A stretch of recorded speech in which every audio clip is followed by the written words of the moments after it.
Hello, Aquarius, Sun, Moon, Rising, and Venus signs. Kamusta kayo? Sana po ay nasa mabuti kayong kalagayan. Welcome back po sa Star Tarot. At kung bago kayo rito, welcome din po kayo. Please subscribe, like, share my videos, and leave me a comment kung nakaresonate po kayo. Thank you. Tingnan natin ang mga messages ni Aquarius for today. We have the Sun Dancers. Wow. Joyful activity, celebration of life, abundance, napaka-positibong energy, napakaganda. I can sense the excitement, no, na maaaring mararamdaman ninyo or nararamdaman na ng iba sa inyo. Kasi, well, energies are fluid, no? Kailangan nating tandaan yan na sometimes merong mga sa mga readings, no, kung kayo ay laging nakikinig or nanonood ng mga ganito, there are messages that you will notice na may mga naririnig lang kayo ngayon, pero may mga nangyari na sa buhay ninyo in the past, na mga nakaraang buwan, nakaraang taon. Mayroon kayong mga naririnig pala ngayon na mga mensahe na nangyari na sa buhay ninyo. Meron din namang nangyayari na, no? So, parang na-late, no, ang pagkarinig ninyo sa message, pero kasi nangyayari na, at saka meron pang hindi pa nangyayari. 'Di ba? And it's because, normal lang yan kasi energies are fluid. It could happen, it could be happening pa lang, or maaring nangyari na sa buhay ninyo or nangyayari. Okay? Kaya wag kayong magtataka, or wag kayong energies are fluid, no? It could happen any moment sa buhay. So, in this case, napakasaya ninyo, magiging masaya kayo, at there's a lot of celebration happening dito sa buhay ninyo. Maaaring kasi na meron kayong isa-celebrate na birthday, baka magse-celebrate kayo ng anniversary, baka magse-celebrate kayo ng achievement or accomplishment ninyo, 'di ba? Sa buhay or sa trabaho or sa kung ano man. Po pwede rin na meron kayong biyaya. Now, there are blessings that you have received na talagang hindi ninyo matiis, na I really want to celebrate this. I really want to thank God. I really want to, alam mo yun, magsaya, because minsan, hindi rin natin matiis, 'di ba? Na talagang gusto nating i-announce, 'di ba? Yung mga blessings na tatanggap natin. And that is one way of celebrating. At saka masaya, no? Kung ano man, no? Ang gagawin ninyo na talagang you are going to express how happy you are. Maring meron din kayong mga activity na gagawin ganyan, no? And this is also a time also of abundance. No, this could be abundance of anything. This could be abundance of money, 'di ba? Maaring maraming pera ang dadating sa iyo. Maaring this is abundance of happiness, abundance of opportunities. It could be abundance of anything, no, na po pwedeng ma-experience or po pwedeng makuha ninyo sa ngayon. So we also have the Ice Queen, ideas preserved, and action entitlement. Ayan. So for some of you, you are not you are not taking action towards, kunyari, trabaho, pagnenegosyo, or pagsisimula ng bagong chapter sa buhay mo, kung ano man. Hindi pa kayo ganon, no? Hindi pa kayo nasa puntong ganon. Sa ngayon, parang yung ideas ninyo, maaaring kinocultivate nyo pa, ninonurture nyo pa, yung ganon. So, maybe you are nasa planning pa kayo, no? Maybe you are focusing on planning stage muna. Marami kayong ideas na gustong isa katuparan, pero more of parang nasa gestation stage pa lang, no, yung mga ideas mo, at hindi pa kayo handang mag-take action towards that, or hindi pa kayo handang i-roll out kung ano ang inyong mga plano. Inaalagaan nyo pa. Aquarius, sobrang ganda, 'di ba? You have abundance, celebration of life, joyful activities, and look at this. Meron din kayong material wealth na paparating, at saka true prosperity. Aquarius, i-claim nyo na to. Nagkaka-goosebumps ako sa ngayon.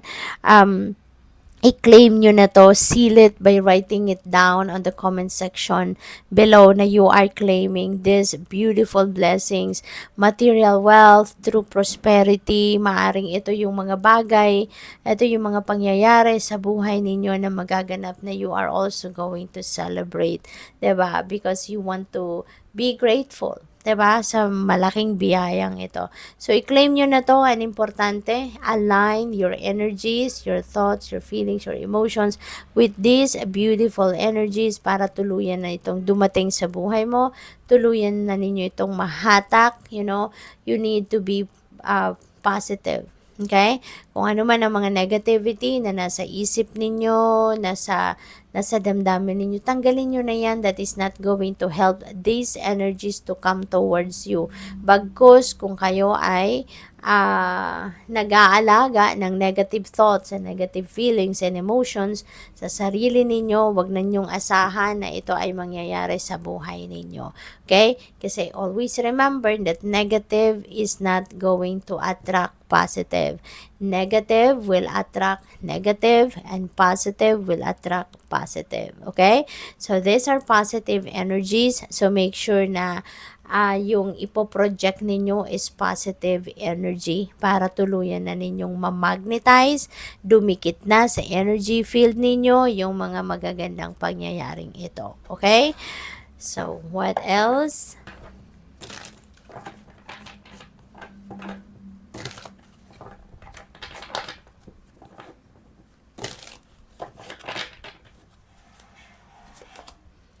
We have 3 of swords. Ayan. So, siguro ang iba sa inyo nagkaroon dito ng heartache, heartbreak in the past. No? Tapos na to. No? Nasaktan kayo rito ng kung sino man or ng kung ano man. Ano? So, whatever the case may be, yung parang fresh pa sa inyo ito. Ano? Fresh pa yung puso ninyo, dumudugo pa. So, maybe this happened recently.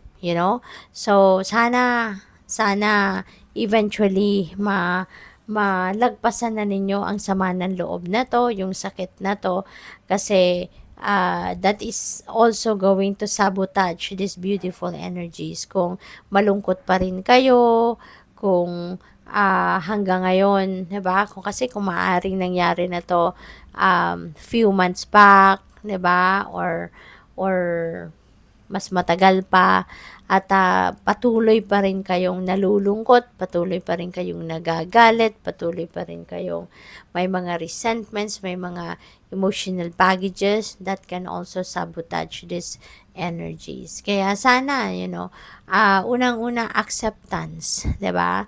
It's easy said than done to move on, pero kailangan din natin tulungan ang sarili natin para tuluyan na tayong makapag-move on sa mga ganitong sitwasyon. Okay? When you come to a point na tanggap mo na ang nangyari, tanggap mo na ang sitwasyon, maluwag na sa puso mo, natanggapin na sadyang ganun ang buhay, may mga pangyayaring ganyan na hindi natin maiiwasan, and mabilis na kayong makakapag-move on kasi after acceptance, there will be forgiveness. And when there is forgiveness, maluwag na sa puso mo yan, na magpapatawad ka na, handa ka na niya na mag-move on sa buhay.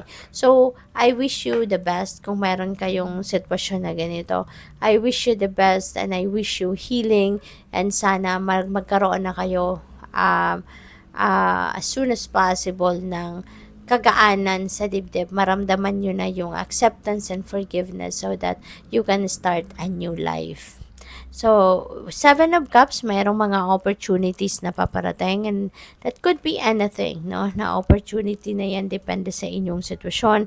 But whatever it is na dumating na oportunidad, huwag kayong tatalon agad, no? Sa kung ano man na hindi muna ninyo pinag-isipan, hindi muna ninyo pinagmuni-munihan. Okay? You need to think twice or thrice or more than that. No? At tignan muna ninyong maigi, sipatin ninyong maigi muna ang nakapaloob sa mga oportunidad na yan para mapili ninyo kung ano yung tama at best para sa iyo.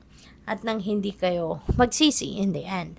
So, 3 of Wands, merong swerte. Nahatid ito si 3 of Wands. Nasa swerteng energy kayo sa ngayon. Kaya magandang magsimula ngayon ng kung ano man ang mga pinaplano ninyo sa buhay. Kung handa na rin naman yan na i-roll out ninyo mga plano ninyo yan, go for it habang ang swerte ay nasa inyong horizon. Travel is also imminent for some of you rito, kaya good luck din po sa inyo sa inyong mga pagbabiyahe. Good luck! Thank you for watching. Love and light. Namaste.